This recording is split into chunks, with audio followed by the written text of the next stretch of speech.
program. What does that mean? Yeah, a system, kind of a system. If you were to take the word program and translate it into Chinese, how many different translations would you come up with? Oh, 项目, right? What else? 节目. What else? 程序. Do we have any other? A lot of different ways of thinking about the concept of program.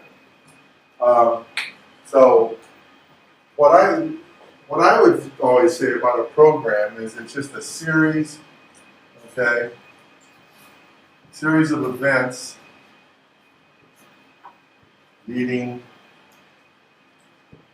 to a planned outcome or result. Okay. In English, the term program has all kinds of different meanings, but underlying it all is it's an organization of events, an organization of people doing things that eventually, so even a computer program is that, a series of events leading to a result.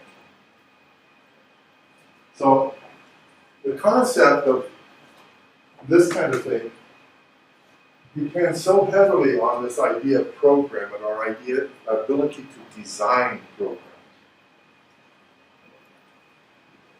From day one all the way up to the end of that, what we might call learning model instruction, basically program. We have to organize all these events. Now, sometimes people, if you look at it, I mean, you can find programs that people have, kind of traditional programs. This is what we do. But what mostly, I think what we need to do, what we need to focus on is how do we identify the outcome, how do we identify the goals, and then how do we make that goal, the planned outcome, this is important here, right? How do we make the planned outcome be achieved as quickly as possible? So what is our job? Our job is to organize a lot of behavior, other people's lives, other people's time. Right? We're asking, we ourselves are asking other people to do what we are telling them to do, which is, I assume, a pretty good, that's a big responsibility because you're messing with other people's lives. Right? But you go through that and organize your program, thinking of it as a series of events. So the main important thing to the real big question, what are our goals? How do we know when we reach those goals? Two big questions. So we'll spend a lot of time on assessment, and Professor Yu and Professor Noda will really hit assessment. I will talk about it too in certain ways, but we're kind of reserving that for Mari Noda when she comes. We're going to have to build it up so that she's not disappointed when she gets here, but she'll really talk to you a lot about assessment, how to make assessments, how to form assessments, how to evaluate assessments. Okay. So knowing how we should go.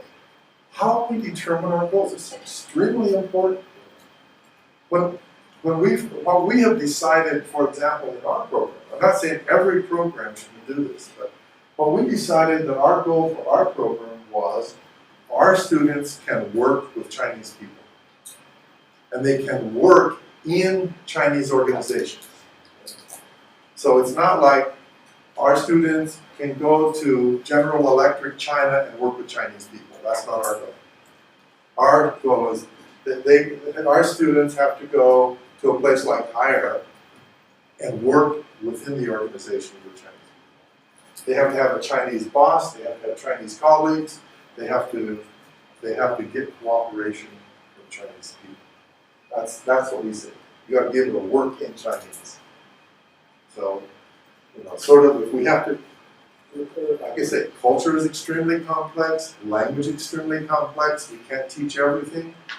We focus on our goal, and then we say, if we want to do this, does it reach our goal? Does it work with our goal?